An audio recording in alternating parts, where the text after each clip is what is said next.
One of the hot topics in landscaping today is night lighting, and it can be kind of confusing. And with us today is Rod Murphy, and he's from Davis Pipe and Supply. And Rod, thank you for coming and joining us today. You're welcome, Brenda. Well, Rod, there are many actual real benefits to lighting at night, and what are some of those? Well, as you know, everybody seems to kind of work late nowadays, and they come home late, and they've spent a lot of money on their landscaping, and they want to enjoy that, but unfortunately they can't, because a lot of times when you come home, especially this time of year, it's dark. And so night lighting opens that up for them and lets them enjoy what they've spent their hard-earned money for.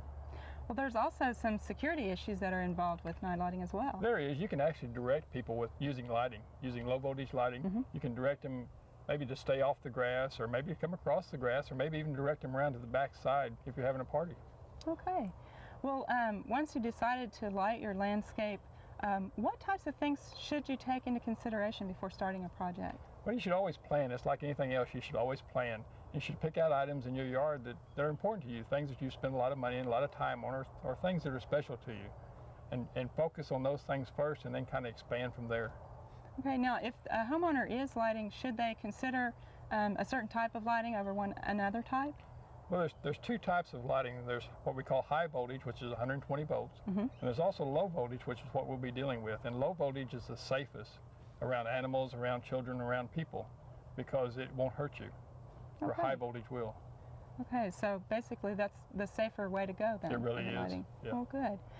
Now there are, in addition to considerations, once you've planned out, there are different fixtures that do different things for lighting, aren't there? There are, and the misconception is everybody picks out a fixture and then they try to get the effect. Well, what we want to try to do is create the effect first, and then pick out a fixture that'll mount that bulb, because the bulb is what actually gives us the effect, and that's what we're trying to create. Okay, so it really takes some planning ahead of time. It does, and we have different kinds. There's kits versus components, and we'll be looking at components today, because that's what's installed by a professional contractor. And the contractors are the type of people that will come in and pick and choose certain bulbs that will give you the exact effect that you want. Okay. Versus having something that what we'd like to call in the industry is a runway effect. And that's what a lot of times you get with a kit, because a kit has different components that are basically all the same, and you just put them in a row and it kind of looks like a runway. Okay. So basically, even though you may be paying more for a professional installation, you're getting what you're paying for. It's really a bargain, because you'll have a one-time effect that nobody else has. And it'll be just solely for you, and they'll pick out the items that are important to you. Okay. Now we actually have several different types of lighting fixtures here. Maybe you could explain what each of them does. Sure. We have a pathway lighting, which is out front here. And those, you're always going to see the fixture, which is, in night lighting is one thing that you do not want to see. You want to see the source of the light, but not the fixture itself. Well, pathway lighting, because it has to come up and shoot down on the path to light up the path, you're always going to be able to see the fixture. So these fixtures are going to, for appearance sake, they're going to look a little better than some of the other fixtures, but they have to, because they're always going to be seen. There's no way to hide them. And the pathway lighting is, like it says, is to light up a pathway for security or for somebody to walk down. Now, some of the other fixtures we have is a backlighting, which we have back behind this, and it kind of washes a wall. And what that do is bring out this whole wall and kind of stand out in our mind without us being able to see where the light source is coming from. Okay. Okay. So basically you're highlighting the plant, but not in front. You've got the outline of the plant. Yeah, we have the silhouette of the plant, which makes the plant become just black. There's no color to it at all. The wall becomes white. No matter what color it is, it becomes a white. And it's like somebody painted the plant on the wall. That's neat. Yes. That's a nice effect. Now over here on our deck, we've got basically an example of some deck lighting. And what would this be used for, really? Well, this is actually a deck light, and this would be put for like a step, to light up a step if somebody wants to step down, because at night, typical in a backyard, you can't see where the steps are because they become black.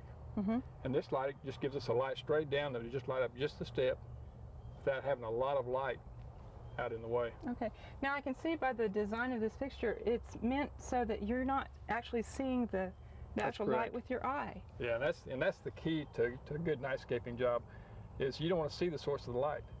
And the second thing is you don't want to see the fixture, but in this case we have to shoot down, so you're going to have to see the fixture. But it is very unobtrusive. It is. Now over here we've got one that you really can't even see. No, it's hidden, and it actually should be mounted in the dirt. We have it just sitting in behind the plants right now.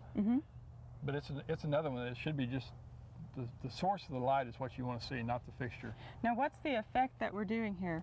Well, we've done something a little bit different on this one. This one's actually like the other one. It's backwashing this trellis, but because of this plant material, it gives us a coarse effect. So this actually stands out. We get a lot of the light bouncing off of it and underneath it, and it gives us a real coarse effect. It really kind of comes out at us. Okay. Now we've got one last example of lighting here, and this is what you call down lighting? This is what we call down lighting. We have it mounted in a trellis here, and normally you'd mount this in a tree. You want to go about 20 foot up in the tree, and you want to shoot down onto a certain item, maybe a walkway, maybe a statue. And it gives us the effect of moonlighting because you never see where the light is coming from. Okay, so that's kind of a more natural effect. This is the one that we kind of really use a lot of because it's like you say, it gives us as if we walked outside at full moon with no other lights on. Okay, so by using all of these different components, you can really create a nice effect. You can, and it's not really expensive, but the effect is worth $1 million. Okay, now you've been talking about low voltage lighting, and how do we get to the low voltage? That's a good question. We use a transformer that actually changes the house voltage, which is 120 volts, and it actually reduces that voltage down to 12 volts. So everybody thinks it's a transformer. It's actually a reducer. It just reduces your volts down. And the one that we have now is a Hadco. That's the biggest feature of all the lighting, because this is the thing that sets on the side of your house and looks the worst. But it's the starting point of all your lighting. It's the heart of it. Okay, so it's very important to have the proper transformer when you start. You have to have the transformer that's sized correctly for the number and the type of fixtures that you have, and that's where a professional comes in and helps you. Okay. Well, Rod, we thank you for this primer course today. You bet. So we'd also like to thank Davis Pipe and Supply and Hadco Lighting for providing us with these lights. Thanks, Brenda.